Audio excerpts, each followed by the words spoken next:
A common trope of many fantasy series is the dramatic forging of a sword. From both the original and remake Conan movies, Lord of the Rings, A new order will rise. and Game of Thrones, they always depict an iron sword being cast in a dramatic open-faced mold. So in today's video, we're gonna put that to the test and see if we can make castable iron cast an actual sword and see how great or horrible of a sword that'll make. We've covered sword making several times, from both ancient bronze casting and more modern iron forging, and even experimented with casting obsidian. But the big thing we've always covered is that bronze swords were always cast and iron is always forged, because cast iron doesn't make a good sword. It's gonna be too brittle and it's gonna break. But I've always wanted to try and put that to the test and see just how good or bad of a sword it would actually make. For more practical purposes, within our reset series, I wanna be able to make cast iron for more traditional uses, like a cast iron skillet, and potential for future machining, such as the eventual steam engine I'm hoping to eventually achieve. Historically, cast iron was invented in China around the 5th century and was used for plowshares and pots and some occasional tools and weapons. Cast iron is different from standard iron and steel because of its carbon content, containing a higher percentage than 2%. This lowers the melting point to make it easier to cast, but also makes the material more brittle. So distinctly, cast iron is strong under compression, but not tension. So, the sword is likely going to snap. For some extra help with this project, I made a trip out to Utah to enlist some help from fellow YouTube channels Good and Basic and Nate from the Internet, one of the former hosts of T-Core. Back here in Utah with Joseph from Good and Basic. Previously, we used this structure here as a smelter to try and actually make iron from raw ore. And today we're going to try and repurpose it as a cupola and see if we can primitively make cast iron. We have done tons of smelting projects with this thing. It started out about yay tall, and eventually it became this monstrosity to try to get a natural draft. We're shifting gear from trying to make iron, and this time we're just trying to melt it. So the real test will be, can this thing get hot enough to do that? The temperature for smelting iron from iron ore is around 1,750 degrees Fahrenheit to 2,000 degrees Fahrenheit. Cast iron needs an even higher temperature of at least 2,200 Fahrenheit. So that is going to be the main challenge. You have a whole journey of different iron smelts you've done with this. So be sure to check out their channel for some of that great content. Then, as a backup plan, all right, so I'm here with Nate from the Internet. So I challenge you to build a furnace that'll be hot enough to actually melt iron and make it so we can actually cast them. We're gonna try and do it primitively, and this is gonna be the backup option. We're gonna see how bad of an idea it is to actually cast a sword, and then you're gonna try and make a cast iron pan as well. Yes. And that video is gonna be on your channel, as well as how exactly you made this furnace. Exactly. So we should check that out. Hopefully we can get a high enough temperature. Fire it up, man.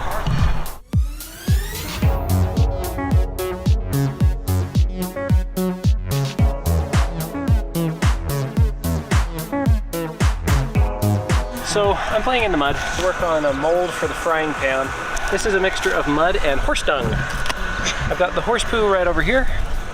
Horse poo is really good for making cob for a couple of reasons. It's got a bunch of short little fibers which basically act like rebar in concrete. But the reason why you want to use horse dung instead of just grass clippings is because A, you can use those grass clippings to feed your horse if you have one, and B, it's already been kind of fermented and broken down, so it's not going to change size and shape once it's actually in the cob.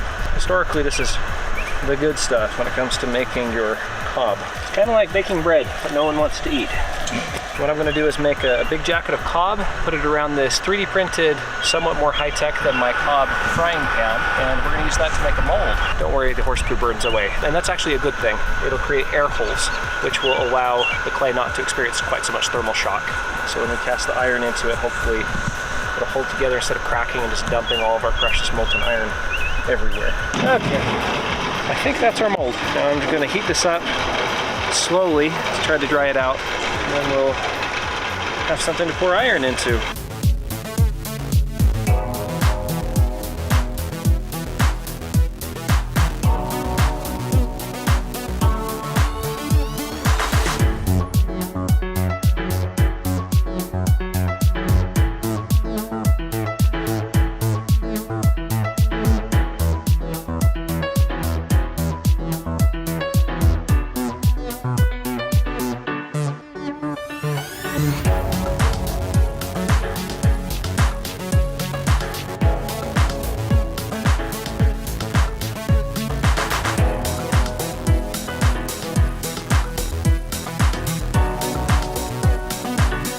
I'm now completely invulnerable to fire. The cheapest stuff at Harbor Freight. No way this will go around. Oh boy, moment of moments. Oh, I see going. Come on, liquid iron, where are you? I think we may have accidentally made a really successful Aristotle hearth. Yeah, that's solid. That's a bloom. Dang it. I've never been this disappointed to see a bloom before. It's all slag. We got hot enough to melt dirt and not hot enough to melt iron. Well, darn. We've got primitive mold, primitive furnace. We've got advanced mold, advanced furnace. I think the winning combination is probably going to be advanced furnace, primitive. Whoa. Hello, what are you? Seems like it's just slag. Dirt turned glassy. With a failure at the first attempt, we repaired the structure again and strategized for a better solution on the second attempt. So this is slag from the end of my stick of rebar stuck here that has collected every time I've tried to stab through those air inlets to keep them open. Last time the biggest issue that we had yesterday was that the walls of the furnace were melting before the iron did, which seems backwards to me, that we would melt dirt first and not the metal, but there you go. So this time the biggest strategy change that we're doing differently is giving it a little bit longer in the furnace to heat up the metal by filling it up more with charcoal. So the metal was sitting on top of a bed of charcoal that gave it a long time to heat up. And the other thing we've been doing is being very much more zealous about keeping those air inlets open.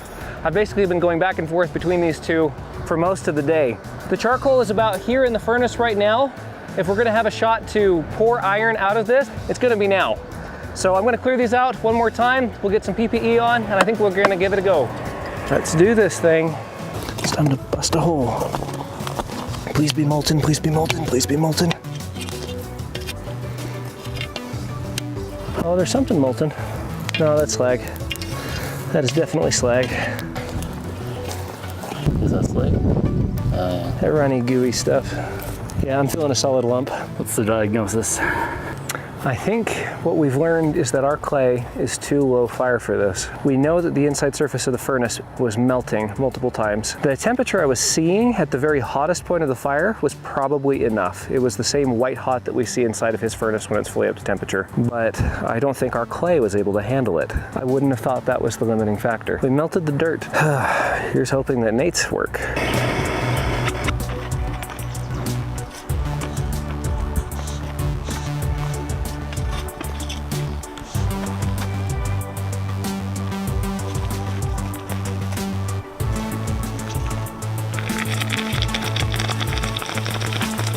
There's your sparks. Hand them out. All right, I have no idea what kind of result we're gonna get, but we poured cast iron. I might have half a frying pan in there. Maybe I've just got a handle. Oh my gosh. We might have an iron mace head. Whatever it was, it isn't. There's some serious bubbling in it. Oh, it's a... This is either a frying pan or it is a disappointment. failure. Anyone want to take bets? What % of a pan we've got going? I'm betting 3/4. Oh, that's not a good sign. Struggling to figure out where the pan part of this even is supposed to be. I think the sand collapsed inside it when I tried to move it. We have the pour spout and this much of the actual mold. That's all. Just that. Whee! This is part of the handle, yeah. So, successfully poured iron. Successfully. Yay. Can't really use this for much. But first, thank you to Bespoke Post for sponsoring this video. Well, we're running into a little bit of a challenge of trying to get a castable iron out of our primitive copula. Today's sponsor has our back and sent us a little kit here as a backup in case we don't end up with a successful cast. All right, so we have the Over Easy kit right here. We got pancake mix, got a Vermont maple syrup for a little cocktail with our breakfast. We got Sucker Punch Bloody Mary mix. And we have our own cast iron skillet. This will be our backup in case we fail to make our own. So, we're gonna have some pancakes no matter how this video turns out. Bespoke Post is a monthly membership club delivering awesome curated boxes of high quality goods from some pretty sweet brands. It's free to join and shows up right at your door. You like tacos, you like knives, you like socks, you like coffee, Bespoke Post has you covered. Boxes are screened based on the preference quiz you fill out. The box lineup changes each month, so you can always discover something new and unique. These boxes value at $70, but only cost you a fraction at $49 a piece. You can also cancel your subscription at any time.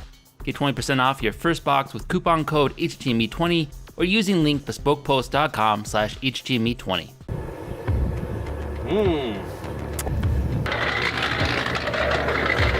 Should have some more nice molten iron. Same thing. turn off the furnace, remove the lid, lift out, place down, pick up, pour. This is fun. Ooh, some of it's liquid. I don't like that chunk that isn't melted. I'm concerned that it's not iron. The rest of that looks pretty good and liquid. We're gonna proceed. Attempt a little slag removal. And hope is all we can do at that point. And I think more went in. I don't know about enough. More is good, enough is better. Yeah. Yeah, it's not going in very much at all. Let's see if we got more of a pan this time. Moment of truth. Oh, I think more, but not all. Oh. See the handle, see the very beginnings of a pan. There we go. It's identifiable. Not much luck with the cast iron pans, but let's try the iconic open face sword cast. Sufficient for our purposes, I think.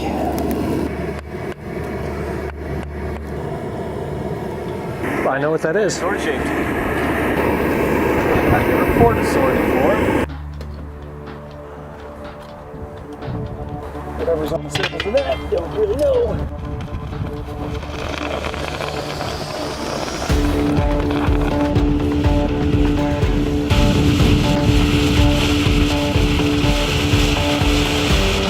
That might turn into a sword blade.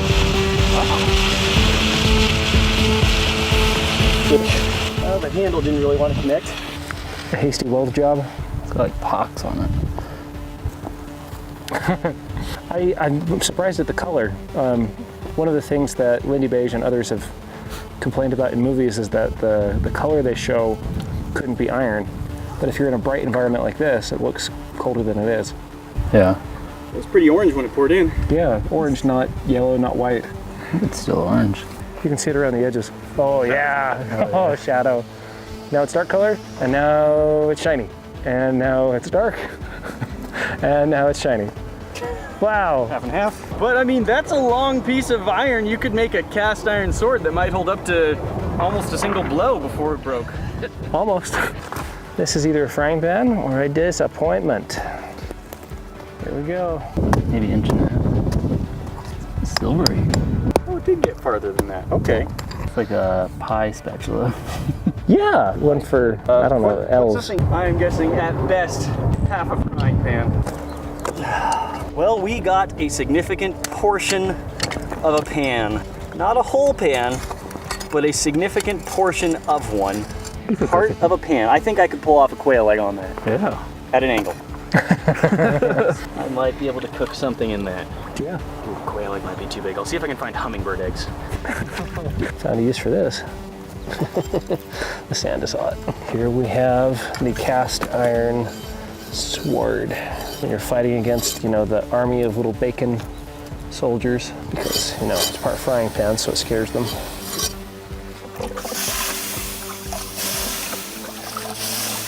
All right, so we got a forged sword. Now we have a cast iron sword. Just like the movies. Yeah.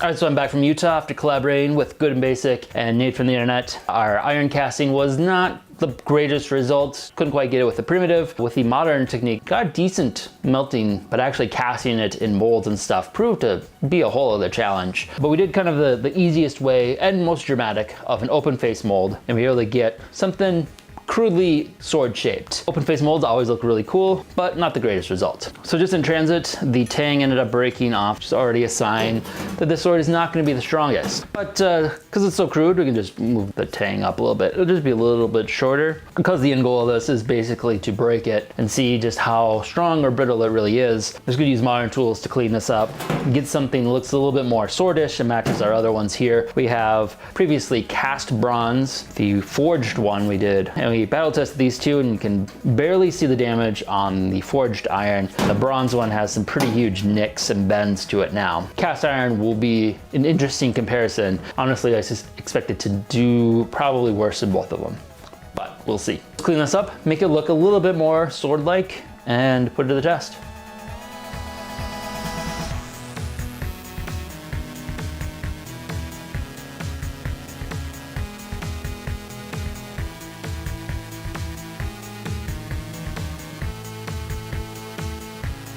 All right, so after quite a bit of grinding, I now have a polished up sword here. I'm very glad I used the modern techniques. This ended up being probably the hardest thing I've had to cut and grind. So the cast iron is actually pretty promising in terms of hardness, but I think it's that hardness is going to be kind of the issue because it comes with a lot of brittleness. But I was really surprised how shiny, kind of steelish. It looks almost exactly the same as the forged iron sword. The chemical composition is going to be a lot different, but visually they look pretty much the same. It's a pretty thick sword compared to the other ones. And that's partially because we ended up casting it thick, but also because I don't expect it to be too strong, so the thicker the better. This guy is almost 2 pounds, well this one is almost 3 pounds, and it's quite a bit bigger. There are a few kind of telltale signs that this was cast and not forged, kind of holes in it from air bubbles that formed during the casting. And those are going to be obvious weak points, so don't be surprised if it breaks here or here. But otherwise, it seems pretty promising. It seems really hard, really strong. See how they compare. All right, so we got a variety of different objects here to test the sword on and see well it cuts. Basically work from pretty soft to fairly hard. Going up, try and strike him with a decent amount of force and see how far we can get before this actually shatters. And if we get to it, let's start swinging at it on the bronze and forged iron sword and see how they would do if they ever met in combat against each other. Because it's so fat, it's more of a splitting axe than really a blade. So let's start swinging. Not the best cutting edge on it. Smash. Actually worked pretty good. Cuts. Keel. Freshly cut twigs. Pretty blunt. It's holding up against sticks, so that's good.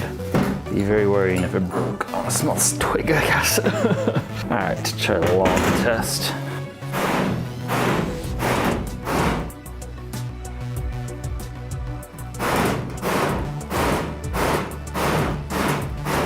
There it goes.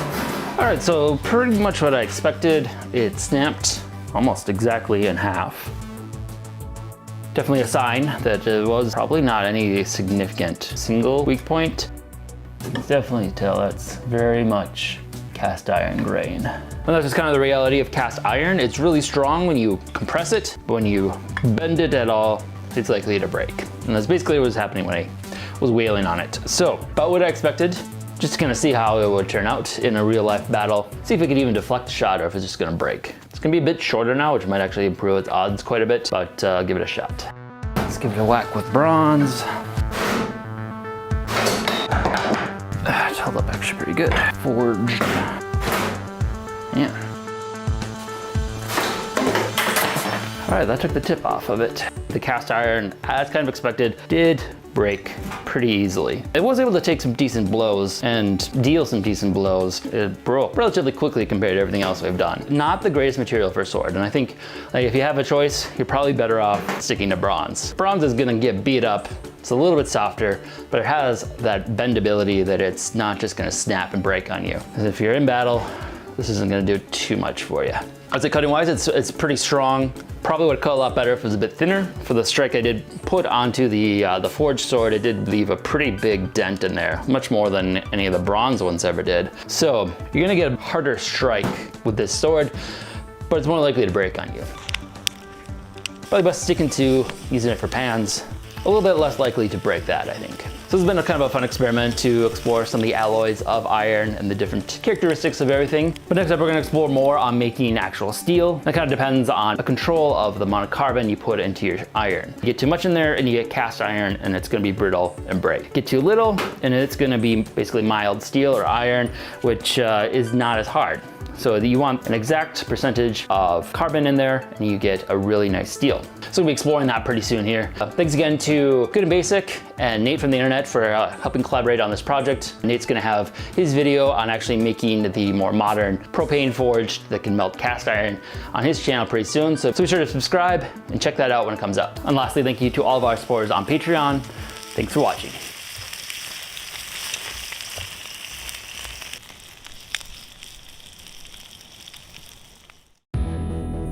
If you enjoyed this video, be sure to subscribe and check out other content we have covering a wide variety of topics. Also, if you've enjoyed these series, consider supporting us on Patreon. We are largely a fan-funded channel and depend on the support of our viewers in order to keep our series going. Thanks for watching.